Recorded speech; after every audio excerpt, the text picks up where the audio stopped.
Senhor presidente, membros da mesa, companheiros vereadores presentes aqui, aqueles que nos assistem aqui no plenário da Câmara e os que nos assistem pela TV Câmara em casa, boa noite.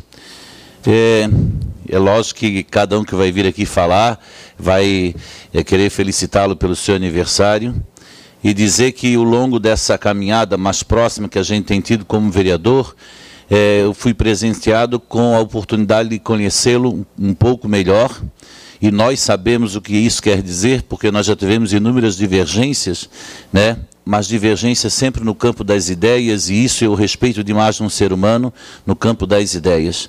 Mas nos últimos tempos nós podemos nos aproximar bastante e ver o quão íntegro o senhor é, e eu queria lhe parabenizar e desejar assim todo o sucesso do mundo e que o senhor possa alçar os sonhos que tem e que são muitos e que são, sem sombra de dúvidas, em favor dessa cidade, e o senhor merece todo esse reconhecimento da cidade e que os sonhos possam ser realizados, que sem sombra de dúvida a população vai estar realizada também nesses sonhos. Parabéns. Nós abrimos hoje, tivemos hoje às 17 horas, uma reunião da CPI, a CPI da Previdência. E é importante que a gente venha à tribuna relatar os atos e as ações que estão sendo desenvolvidas, porque as pessoas têm nos perguntado, sabem que no final do ano passado ela foi oficializada, ela foi formada, e eis o motivo pelo qual não há como fazer substituição de vereadores na comissão. É importante que a gente tenha essa noção, né? A comissão formada, ela começa a ter toda uma responsabilidade e ela deve trabalhar num rumo, e às vezes as pessoas que, até por falta de conhecimento, eu acho até que foi isso que aconteceu com a nossa presidente interventora do partido, por falta de conhecimento, mandou fazer uma substituição dentro da CPI já formada. Isso não existe, mas eu acho que o tempo vai depois esclarecendo as ideias. Mas, na verdade, nós tivemos duas reuniões, a primeira na semana passada, quando os membros, o vereador Adriano, a vereadora Aline, o vereador Orvino, o vereador Batiste e eu, presentes, reunidos, escolhemos o presidente da comissão, do qual eu fiquei bastante honrado de ser indicado pela comissão, e o vereador Batiste é o relator. Então, estamos trabalhando em cima dessa documentação, em cima de um trabalho para que a gente possa, sem sombra de dúvidas, elucidar. As pessoas têm me perguntado, né, o objetivo é acusar, o objetivo é apontar? Não. O objetivo é levantar a verdade, é trazer a verdade à luz e poder, então, promover ali reflexões e, sem sombra de dúvida, fazer com que se possa fazer correções, inclusive com relação ao dia a dia da São José Previdência e aquilo que os servidores têm que se antenar e se antecipar com relação a essa fiscalização ou esse acompanhamento daquilo que é o seu patrimônio e que talvez possam não estar fazendo nessa envergadura que deve ser feito, correto? E então os trabalhos continuaram hoje às 17 horas, a comissão se reuniu e definiu-se por fazer envio de solicitação de documentos a alguns órgãos públicos, entre eles o Tribunal de Contas, a própria São José Previdência, alguns órgãos federais. Então, essa documentação vai ser solicitada, e é importante que quem nos assista entenda que a comissão solicita à Câmara que faz os pedidos oficialmente, mas mencionando o poder que a CPI tem, que é um poder de polícia dado por lei, certo? E definimos a estratégia de ação. Então, é importante que saibamos, e quem nos assiste saiba, de que os órgãos têm um tempo para fazer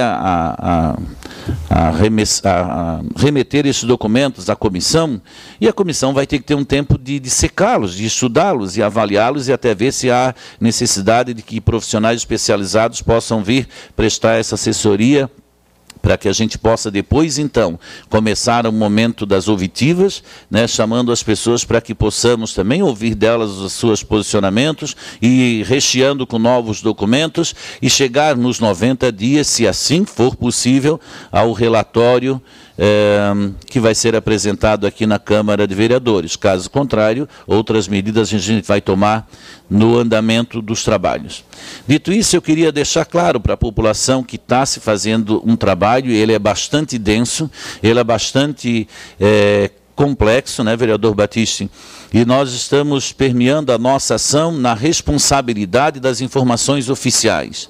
Algumas pessoas nos dizem, nós temos algumas informações, gostaríamos de passar, e a comissão tem tomado como princípio básico de que ela vai se pautar em documentação oficial, porque é ali que o lastro da seriedade do trabalho vai ser feito. E aí, paulatinamente aos trabalhos, nós vamos sempre estar aqui, então, prestando algumas informações a respeito do andamento dos trabalhos e, à medida do possível, daquilo que possa ser passado na tribuna, porque em alguns momentos a gente pode reservar o direito ao sigilo até para poder continuar os trabalhos. Perfeito? Vereadora Mary, com relação à sua falação, eu queria mencionar um caso específico. Enquanto eu estive na Receita, no primeiro ano do governo, nós lutamos em demasia para que fossem criados os cargos de fiscais de tributos, porque não há como uma cidade com essa arrecadação, esse parque instalado, trabalhar e fazer o seu trabalho sem ampliação bastante drástica na questão da fiscalização. Eu posso falar daquele que era o meu métier, que era o de tributos. Eu sei que o mesmo passa os fiscais de obras, os fiscais de postura. O número dos fiscais é pequeno, perto daquilo de que nós gostaríamos de fazer dentro da cidade.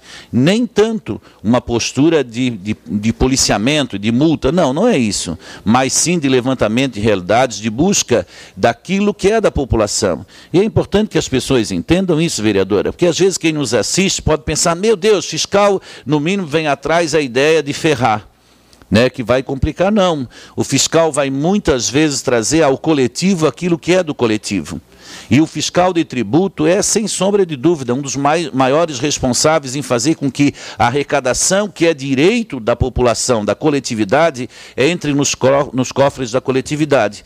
Nós, à época, estimamos que para uma cidade do perfil de São José, né, vereador Orvino, nós precisaríamos de 20 vagas para fiscal de tributos. Mas foram abertas 10 vagas. Entendendo que, num primeiro momento, isso poderia estar resolvendo, mas dentro de uma estruturação séria do que é a questão tributária, uma vaga não vai fazer efeito, eu acho que algum. Talvez ainda há tempo de fazer uma ementa, uma errata, eu não sei como é que isso pode funcionar. Mas eu peço que isso seja feito, né, com relação a isso. Eu tinha colocado aqui, eu estou vendo o secretário do Meio Ambiente e eu estou em débito com ele por uma única questão. Todas as vezes que eu ligo para ele, hoje eu quero dizer em público, porque eu gosto de dizer cara a cara, e que eu ligo para ele, que ele me atende, é de uma distinção que, se os secretários tivessem o mesmo zelo e a mesma distinção em atender a Câmara de Vereadores, os vereadores, no mínimo, a coisa era muito diferente, porque é um respeito, é uma consideração. Então, eu queria agradecer de público a sua postura quando a gente liga para fazer uma pergunta, uma solicitação comunitária, porque pessoal sabe que quase nunca é feito, e eu acho que esse é um procedimento que deve ser feito. Me deixou bastante feliz, vereador Neri, nas páginas amarelas da revista Isto É, do mês de janeiro, saiu uma reportagem sobre Ulisses Guimarães, e do pessoal ligado os artistas, né, os atores, querendo montar uma peça da história do casal, mas especificamente do Ulisses Guimarães, o que ele representou para a democracia. Eu vou voltar para trazer o texto para nós discutirmos o que é democracia. Está na hora de ressuscitar, não o velhinho, porque eu lembro da campanha Bota Fé no Velhinho, né? Que ele sabe o que faz, ninguém botou fé no velhinho e deu o que deu. Por outro lado, está na hora de botar fé no velhinho, nas ideias do Ulisses Guimarães, que tem gente que está sepultando e a lápide já está construída e colocada em cima. No entanto, cuidado, ideias não são sepultadas, e todas as vezes que se quis enterrar ideias na história da humanidade, elas ressurgiram com mais força e enterraram os seus autores. Eu acredito na democracia e vou voltar a discutir aqui as ideias de Ulisses Guimarães, até porque eu acho vergonhoso um PMDBista de carteirinha que pintou a cara, foi para a praça, chorou na calçada porque as diretas não vieram, festejou Tancredo, chorou quando Tancredo morreu. que foi uma lástima, pelo menos o remendo estava melhor do que era, né? Deixar morrer as ideias de Ulisses Guimarães. Nós não podemos, não. Eu acho que a gente tem que fazer a população entender que democracia é o poder que vem do povo. Se ele não vem do povo, para mim não serve e não é o modelo que a gente deva seguir. Obrigado.